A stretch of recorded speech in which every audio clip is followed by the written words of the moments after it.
welcome to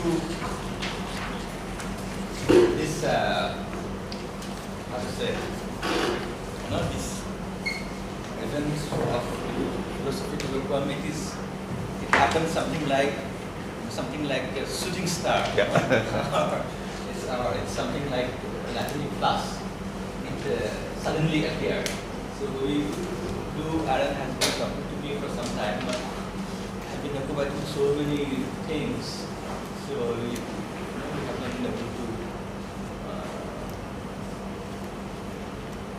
make it, more fix up the date and time and so on. So anyway, happily that we have been able to meet, and I'm very happy to meet Varughese John, whose work seems to be very, very promising and very, very interesting. We will be now on freedom of consciousness. So, Varughese is a bit more loud. Does it work? Yeah. Hello? Yeah. SAIACS. Okay, so Varughese, in fact, it's good that Varughese says a little bit about himself. Yeah, that's right. Okay, thank you very much for this invitation that you extended to me to be just able to speak briefly on the area of freedom of conscience. This, in fact, is a new area that I'm getting into precisely because of the kind of questions that we seem to be asking as a nation. So this is it's very drafty, even in my own thinking. So I just want to talk about it so that it just takes shape, and that's the way things do take shape in our minds as we talk more about it. So thank you so much for the invitation, and it's a pleasure to be in this really elite institution. I'm in some far-fetched land doing theology in a small school, but JNU is the place to be. It's known as the Harvard of Asia and so on. So really a privilege for me to be here to speak to you. So at the end of my talk, it will be we shall talk together at that point so that we all get to learn from this conversation. So my topic is towards freedom of conscience, navigating between the individual and the community. And this seems to be a very simplistic way of drawing out the polarities, and intentionally I'm doing it because to begin to think of it, the real question is how does the individual stand in the group in our context? So there seems to be certain calculus that is working in both kind of identity definitions. Identity that is defined primarily from a purely autonomous point of view, and identity that are primarily community-based. So that seems to be the question, and many of the questions that are that we as a culture are going through at this point can clearly be seen through the prism of this particular polarity. So it just becomes a helpful way of analyzing the context. So as a preamble, let me read. Freedom of conscience, rightly conceived, is first among the freedoms. It really is freedom of belief, where one is free to hold a belief, any belief, about which one is persuaded. Other freedoms, like the freedom to speech and expression, and freedoms to assemble peaceably that are guaranteed in Article 19 of the Indian Constitution, presupposes the freedom of conscience and freedom to believe guaranteed in Article 25. Consequently, religion becomes a key factor in this calculus precisely because religion, more often than not, provides the matrix for what can be understood as core beliefs of an individual, providing foundation for conceiving meaning-giving categories such as origin, morality, human purpose, etc. These factors are core issues irrespective of the prisms through which we may conceive of it, whether as a traditionalist or as a progressive, orthodox or liberal, religious or irreligious, all tend to hold the ideas, whatever ideas that we hold in terms of origin, morality, meaning, and purpose, as core beliefs. So everybody, in that sense, has some core beliefs, and it's held in the religious sense of the term. Although religion, we may call ourselves non-religious or atheists, so long as these beliefs are held in whatever way, they are held in the manner that religious beliefs are held. So then, I just call religious beliefs in that broad sense of the term. So that becomes very key because ultimately, the question of freedom of conscience is really a question of freedom to believe whatever I want to believe. The nature and the possibility of freedom is complex. While individual freedoms are today taken for granted, achieving and guarding freedoms in modern societies is a challenge. While freedom is still a dream in some cultures, in some others, the struggle is guarding it. Freedom is more elusive than we can fathom, and thus the paradox of societies acting in ways that would dispossess freedoms in their effort to guard it is in some ways, in some sense, predictable.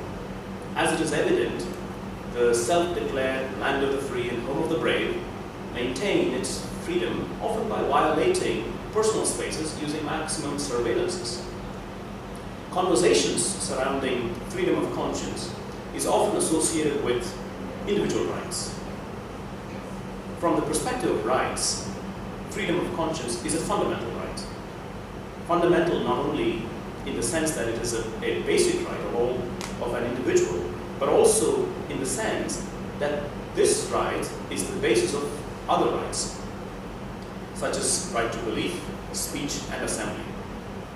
That is, freedom of speech or expression and freedom to assemble have no meaning unless one is free to hold beliefs that one is persuaded to believe in. Freedom of conscience is possible only if there is such a thing as free will. If there isn't such a thing as free will, then there is no freedom of conscience. So then we ask the question, is there such a thing as free will? Although the question of free will is not the same as the question of freedom of conscience as a right, it nevertheless has an important correlation. So I just want to briefly at this point talk about free will and a free will defense in terms of, because I think it's also important in the context of retributive justice or questions of moral reasoning. If a person is acting not out of free will or freedom of choice, and in a purely deterministic world, then everything else would have to take a different shape. That is the way we think about retribution, the way we think of moral action, punishments, everything will have to be redefined. So this is an important question, the question of free will still. The question of free will is pivotal for several reasons. Most importantly, it's pivotal for moral responsibility, in that free will is a necessary condition for an action to be considered moral action. Irrespective of whether the choice pertains to what one eats or the choice of religious belief, for an action to be a proper moral choice, it ought to be performed as an act of one's own free choice. In short, an action cannot be deemed morally virtuous or reprehensible unless it is simultaneously true that the agent behind the action acts in freedom. Since moral choices involve epistemic claims and cognitive capabilities, we could distinguish proper moral choices from those that are improper, as instance in the case of psychological impediments such as mental illness or cognitive immaturity. In his 1938 inaugural address at Glasgow University, titled In Defense of Free Will, Campbell spoke of two fundamental conditions that are required for an act to be a morally responsible act. He argued that an act is a free act in the sense required for moral responsibility only if the agent, A, is the sole cause of the act, and B, should exert his causality in alternative ways. In other words, you need to be the sole agent who is acting, that is not in a coercion or force or some kind of pressure. That's the first condition. And the second condition is that you have to have alternate possibilities out of which you are actually making that choice. So these two conditions are important for an action to be considered morally responsible. Determinists argue that humans are bound by innate propensities, both by virtue of genetics and grooming, that necessarily determine the nature of one's moral choices. Accordingly, a deterministic universe starts however it starts, then ticks along like clockwork from there, given a set of prior conditions in the universe and a set of physical laws that completely govern the way the universe evolves. There's only one way that things can actually proceed. Thus, some say, if determinism is true, your sense of yourself and others as having free will is an illusion. This is taken as a quotation from Ravi and cohesion. One's choice within the determinist scheme never fulfills the condition A, which is you being the sole cause of the act, in that one is always influenced by external factors to oneself. Consequently, a determinist argues, quote, "We must admit that every particular act of choice bears the mark of the agent's hereditary nature and environmental nurture, in which case a free act, in the sense of an act determined solely by the self, must be dismissed as mere chimera." End quote. However, despite the determinist's forceful argument, the reason human beings so obstinately persists in believing that there is an indissoluble core of pure self-originated activity, which even heredity and environment are powerless to affect, Campbell argues, lies in the nature of, quote, "the experiential situation in which it occurs," that is, the situation of moral temptation. Every individual faced with choice finds herself innately being aware of alternatives. While this may sound tautologous, that is precisely what is meant by having to choose in any real sense of the term.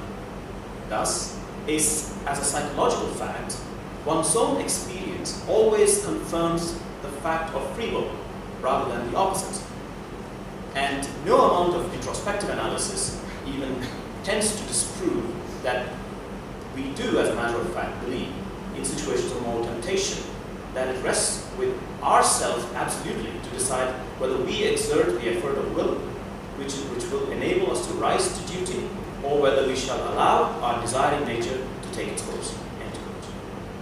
This certainty in the mind of the agent who believes that one acts freely satisfies to oneself on both the conditions necessary for it to be a free act. That one has freely acted as the sole agent of choice, and that one could choose from alternative actions available. The condition that the agent has chosen from equally viable alternative options is easy to believe in. However, the other condition, that one chooses an action as a sole agent despite being a little less obvious, Campbell argues, is nonetheless equally believed by the agent. For an agent faced with a moral choice, the objection from the determinists that genetics or nature and upbringing or nurture determines our action is not really unsettling. As Campbell argues, I quote, "For the very nature of that decision, as it presents itself to him, is as to whether he will or will not permit his formed character to dictate his action." In other words, the agent distinguishes sharply between the self, which makes the decision, and the self which, as formed character, determines not the decision, but the situation within which the decision takes place. Rightly or wrongly, the agent believes that through his act of decision, he can oppose and transcend his own formed character in the interest of duty. End quote. In short, the sense we share about our choices function in a self-attested manner, where one's moral reasoning is inescapably tied to the reality of free will. Belief in free will can therefore be held as a basic belief, where its certainty is internally established and does not require it to be based on other external beliefs or corroborations. freedom of conscience stems from the reality of free will, which a democratic society is called upon to affirm as an individual's right, precisely because it is an essential part of the noetic structure, a necessary condition of being human. Upholding this right to think independently, to dissent, is the only way that one can be oneself. For to violate one's freedom of conscience through intrusive tactics or coercive means would amount to treating them inhumanly. Needless to say, various forms of rights have been articulated in the past by philosophers like Aristotle, John Locke, Jeremy Bentham, J.S. Mill, Immanuel Kant, and others. Several contemporary philosophers such as John Rawls, Nozick, McIntyre, Michael Sandel joined the ranks in taking these debates forward. My task here is not to elaborate the particular strengths of each of these thinkers, although that would not be a wasted exercise for shaping the debates about rights in contemporary India. For my purpose, using Campbell's argument as sufficient ground for establishing that freedom of conscience can be construed as an essential part of what it means to be a human being, it would suffice to state that our understanding on the issue, articulated in contemporary declarations and charters, legitimately presuppose freedom of conscience. The Universal Declaration of Human Rights, adopted in 1948, argues, quote, "Everyone has the right to freedom of thought, conscience, and religion. This right includes freedom to change his religion or belief, and freedom, either alone or in a community with others, and in public or private, to manifest his religion or belief in teaching, practice, worship, and observance." End quote. The Article 19 of the Universal Declaration further states that everyone has the right to freedom of opinion and expression. This right includes freedom to hold opinions without interference and to seek, receive, and impart information and ideas through any media and regardless of frontiers. End quote. Similarly, the Article 9 of the Global Charter of Conscience declares the right to freedom of thought, conscience, and religion contains a duty as well as a right, an obligation, and not only an entitlement. Because a right to one person is automatically a right for another, and responsibility for both. All citizens are responsible for the rights of all other citizens, just as others are responsible for theirs. In society, a society is only as just and free as it is respectful of this right, especially towards the belief of its smallest minorities and least popular communities. End quote. Such an articulation of rights merely presupposes freedom of conscience as true condition of what it means to be a human. Therefore, the laws, charters, and declarations that govern liberal democratic societies are not arguments towards a conclusion that humans are endowed with freedom of conscience, but rather are argued from an a priori commitment to that truth, that we are indeed endowed with freedom of conscience. At this point, I'd like to explore these two visions of freedom. So, like I said earlier on, there's sort of reduced kind of polar concepts, individual, community, but it's sort of an easy way in which we can navigate through this particular question. Beyond affirming freedom of conscience as an essential part of what it means to be human, we would need to explore an equally pivotal question of how freedom of conscience is understood and explicated within different societies. After all, questions such as what does it mean to be human, and how does a culture define what a good life is, determine the moral vision of that society. It then is of great value to pursue to understand the sense of freedoms nurtured within a culture. I shall explicate two distinct paradigms for envisioning freedoms according to how a self is viewed, where human identity is conceived either autonomously or communally. Both visions could be seen as being shaped by distinct and corresponding background cultures that can legitimately be commended on the one hand and critiqued on the other.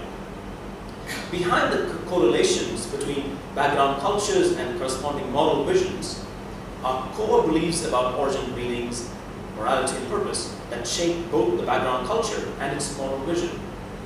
Establishing those correlations is beyond the purview of this article. They may nonetheless be legitimately presupposed.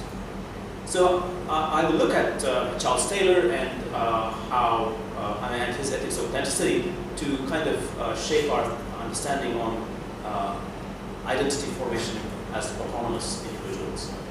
The Western cultures are commonly identified with conferring greater autonomies on individuals.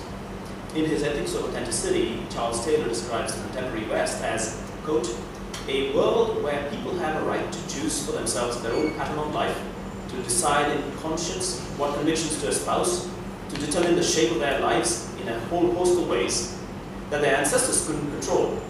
And these rights are generally defended by our legal systems. In principle, people are no longer sacrificed to the demands of supposedly sacred orders that transcend them. End quote. Given that individual autonomies that are taken for granted today were earned at enormous costs paid by civil rights movements, one can sympathetically view certain cultural tendencies towards protecting them. The move towards individualism was clearly a correction to the excesses of community-centeredness of the early times. However, as cultures correct the errors of the previous period, they often are prone to overcorrections. Overcorrections characteristically have a tendency to degenerate quicker than the error it seeks to correct. The world, as Martin Luther, this is Martin Luther of the earlier times, it's not Martin Luther King, says, the world is like a drunken peasant who, if you help him on one side of the horse, just falls off on the other side. An overcorrection of freedoms towards individual autonomy expectedly replaces every form of authority. Individualism reaches its apotheosis in the way autonomy quickly degenerates to being a law unto oneself. So the etymological connection of autos nomos simply means a self-law, or being a law unto oneself. So Taylor argues that in the contemporary culture, autonomy is actualized by an appeal to authenticity. And this is very unique and very enlightening that Taylor brings in this equation of how the idea of authenticity of an individual is so connected with the idea of autonomy. Freedom finds its perfect ally in the autonomous individual. Here, self-actualization takes an ethical turn in that becoming what one is or feels is the highest ethical commitment one can make. Superseding the external authority of either the community or the tradition or a god, one seizes dominance over one's own life and destiny as rightfully belonging to the self. As Taylor writes, this kind of entrenchment process can help explain the slide in the culture of authenticity. The self-centered forms are deviant in two respects. They tend to center fulfillment on the individual, making his or her affiliations purely instrumental. They push, in other words, to social atomism. They tend to see fulfillment as just of the self, neglecting or delegitimating the demands that come from beyond our own desires and aspirations. Be they from history, tradition, society, nature, or God, they foster, in other words, a radical anthropocentrism, end quote. While the earlier era of communitarianism constricted individual choices within the confines of social conformity, the era of autonomy frees us to the opposite extreme, where individuals function as self-obsessed cloisters with no social connections or obligations. According to Alexis de Tocqueville, this is a natural outcome of democratic equality. This dark side of individualism, Taylor summarizes, quote, is a centering on the self which both flattens and narrows our life, makes them poorer in meaning and less concerned with others or society, end quote. In his Democracy in America, Tocqueville analyzed this threat of egoism as a mature and calm feeling which dispossesses each member of the community to sever himself from the mass of his fellows and draw apart with his family and circle of friends, so that after he has thus formed a little circle of his own, he willingly leaves the society at large to itself. A totally autonomous actualization of the individual identity yields a culture of narcissism. spread of an outlet that makes self-fulfillment the major value in life, and that seems to recognize few external moral demands or serious commitments to others. Taylor employs C.B. Macpherson's term possessive individualism, where the individual is conceived as a proprietor of his own person, owing nothing to society. Such a conception allows one to speak of the self in the vocabulary of ownership, whereby a person's skills and capacities are understood to be his possession and therefore may be used and freely disposed of for a price. In other words, as commodities. The shift from community to individualism in its modern version has reached its apotheosis, where, as Alain Renaud aptly summarizes, it is not enough for reality to be conceived as a collection of individualities. Individuality must be posited as principle, and the totality conceived only on the basis of individuality as subordinate to it. Summarizing Taylor, Evans writes, the modern, quote, individualism furnishes us with a language of self-determining freedom, a language that allows for making decisions by myself and for myself, and consequently for being responsible only for myself. It is a language in which doing my own thing makes sense, a language of self-standing independently of others, end quote. Clearly, Western cultures, it's just reductionistic to say that, but more broad categories. Clearly, Western cultures, which influenced by Christian faith appropriated individual freedoms, have now, as post-Christian societies, embraced autonomy, leaving no cohesiveness within societies. Well, even beyond the West, democratic societies are in some ways teleologically directed towards personal autonomies. This is a natural outcome in any society, especially liberal democracies that are functioning. It seems as though that's an automatic way in which societies will move autonomy. Liberal democratic societies tend to adopt a moral reasoning that prioritizes the individual autonomy to do whatever one wishes with oneself, so long as it does not affect others or society at large. Thus, whether it is legalization of prostitution or homosexual marriages or legal access to mind-altering drugs or abortion rights, the move is automatically in every society towards greater personal freedoms. However, unrestrained personal freedoms tend to leave societies bankrupt on that same logic by depleting communitarian calculus and the moral capital. Undoubtedly, a democratic society which would have to uphold individual freedoms, simply because the very idea of democracy is undergirded by a strong notion of individual freedom. That is, if there's no personal freedom, there's really no democracy. But the predictable self-centeredness of the autonomous self results in social bankruptcy of moral virtue and love for the other. A depletion of the moral capital in a society leaves a culture with mere laws and legislations without the spirit that honors what the laws presuppose. In short, personal freedoms, however valuable it may be, when absolutized, cannot yield benevolent and caring societies, especially when the spirit of freedom is not moderated by compulsions of neighbor love. Bereft of the spirit of love, a society withers as a flower does when it is deprived of the moral substance that sustains its life.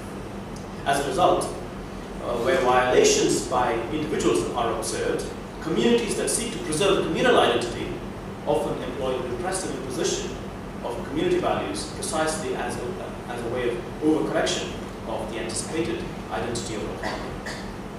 So I want to turn to communitarian calculus at this point and see what are the challenges that we come on this side. I mean, Charles Taylor provides a brilliant critique on the Western society as a Westerner, and that's just brilliant for me to just use it as it is. But in terms of our own context, which probably is a mix of autonomy and community all the time, but there's a greater impetus on the communitarian identity. So we need to look at what are the problems that we have in that calculus. Communitarian identity, and I've titled this Communitarian Identity and the Evolution of the Individual.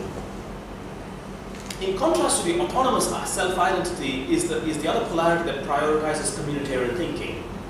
the repressive imposition of communitarian values in a society that is disrupted by the calculus of autonomy could be understood as an overcorrection of the overriding cultural shifts towards autonomy. Be it groups mobilizing to demand for caste-based reservations or whipping up of mob passions using rumors of beef consumption or attacks on minorities. Group thinking magnifies an alleged insult several times over by allocating the offense as over against the collective group, its interest, and the communitarian way of thinking. So there's a magnifying of the problem because it is against a larger group. Central to the communitarian thinking, argues Amartya Sen, is the presumption, quote, that one's identity with one's community must be the principal or dominant, perhaps even the only significant identity a person has, end quote. Accordingly, the explanation of a person's moral judgments must be based on the values and norms of the community to which the person belongs, and further, that these judgments can be ethically assessed only within those values and norms, which entail a denial of the claims of competing norms on the person's attention.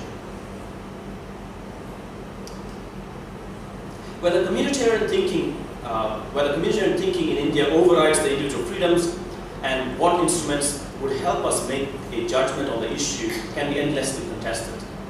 And what I contest of Sen's argument is that the communitarian thinking Sen argues that communitarian thinking does not in any plausible way undermine or eliminate the possibility and role of choice and reasoning about identity. Now, that Sen doesn't find anything amiss within the communitarian calculus that suppresses a sense of freedom is surprising to me. The evidence increasing intolerance of any form of dissent within current political dispositions points to the excesses of communitarian thinking. Although one could agree with Sen's tightrope balance between communitarian thinking and individual freedoms in India as a possibility, Sen is off the target, not because he fails to acknowledge how insurmountably short the Indian culture fails to uphold individual rights, but rather because of a faulty assessment of what is possible within different background cultures holding divergent core beliefs. Sen provides two reasons for why individual freedom of conscience can coexist with communitarian thinking, both of which I shall look at more closely in what follows. Firstly, Sen argues that even though certain basic cultural attitudes and beliefs may influence the nature of our reasoning, they cannot invariably determine it fully. Influence is not the same as complete determination, and choices do remain despite the existence and importance of cultural influences. Now, in this analysis, Sen is right insofar as it identifies the role of the community over the individual choices.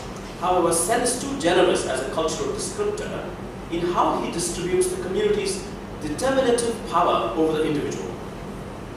What he does not factor in is that the dharmic way of thinking, more often than not, manipulates the individual choices to conform to the community, which is seen as the preserver of the culture.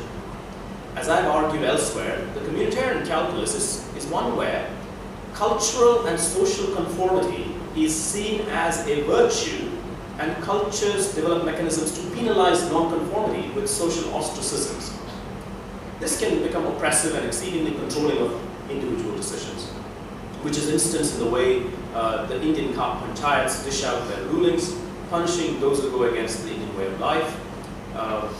Very often just marrying outside the caste boundaries can provoke so harsh a punishment as lynching of the couple, or rape of the girl, parading the girl naked through the streets of the village, and such similar retributions.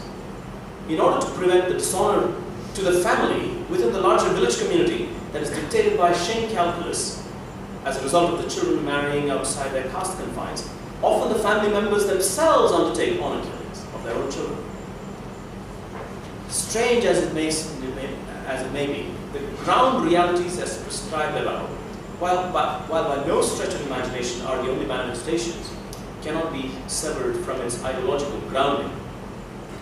As an ideological force, the dharmic self self imposes a deterministic course that strictly follows the principle of karma, which allocates rewards and retributions according to one's own commitment to karma. In short, the dharmic self is not one that emerges on the far end of the journey of an autonomous self, because it has not self-corrected itself from the excesses of the communitarian thinking yet, at least in terms of our social evolution. The second reason that Sen provides for why communitarian thinking is not determinative over the individual is that, quote, the so-called cultures need not involve any uniquely defined set of attitudes and beliefs that shape our reasoning. Indeed, many of these cultures contain considerable internal variations, and different attitudes and beliefs may be entertained within the same broadly defined cultures, end quote. This description is true, broadly speaking. However, it would be quite unproductive or even erroneous to leave it unqualified. First, one needs to factor how dominant traditions tend to largely dictate terms among all the available internal variations. Any cursory survey of the caste-based treatment of people groups illustrate this point. Closer to our times are cases in point which illustrate how varying discourses are defined as anti-national, entailing arrests of individuals, intolerance of dissent within political, religious, and educational spheres has reached a high point in contemporary India. Now, so my problem with Sen is that he understates the controlling tendencies of dominant traditions by merely pointing to the available variant internal theological doctrines. He writes, the Indian traditions are often taken to be intimately associated with religion, and indeed in many ways they are. And yet, Sanskrit and Pali have a larger atheistic and agnostic literature than any other language, Greek or Roman or Hebrew or Arabic.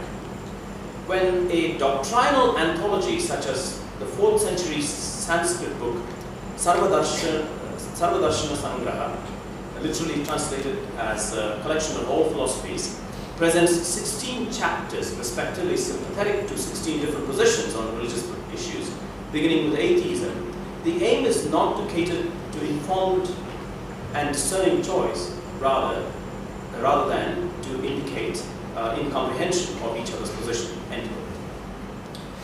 Now, in my understanding, there is perhaps a more elusive reason why much ado about mere presence of plurality of doctrinal positions is really counterproductive. The problem in Sen's reasoning lies in how toleration of internal doctrinal variations is compared between dharmic religions and Semitic religions. A more fundamental reason for why Sanskrit and Pali tolerate contradictory doctrines seems to elude Sen's analysis. This pertains to dharmic religions being structurally different from Semitic religions. The essential difference lies in the fact that Semitic religions, particularly Protestantism, being creedal precisely because of its focus on teachings and doctrinal purity, whereas dharmic religions, being non-creedal, focus essentially on traditions and ritual purity. Now, this does not mean that emphasis on doctrinal teachings and rituals are mutually exclusive. Rather, it's a question of priority between doctrine and ritual practice, which can perhaps be settled by asking, what would dharmic and Semitic religions seek to preserve if they were to be stripped of everything else? So toleration of contradictory doctrines is therefore more a case of unintentional religious condition in India rather than deliberate celebration of diversity of beliefs. It is a natural condition that entails an absence of creed formulation. In such contexts, social cohesion is brought about not by unified theological doctrine at the ideological level, but rather by imposition of social norms that take the shape of rituals at the practical level. Again, as I've argued elsewhere, quote, polytheism, which allows plurality at the conceptual level, need not translate as acceptance of plurality at the practical level. For greater social cohesion, the elasticity in thinking about God at the conceptual level, precisely for that reason, could compensate by imposing rigidity in religious-social expressions at the practical level.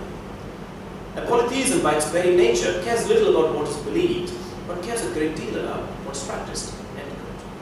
So that sense argument of seeing doctrinal variations within the Dharmic context as proof for toleration or affirmation of individual freedom is misplaced. Now, where does this leave us? I mean, I just want to throw some challenges at this point for us as a culture at this point. And this is not in any way formulated as a set piece. So challenges and the way forward.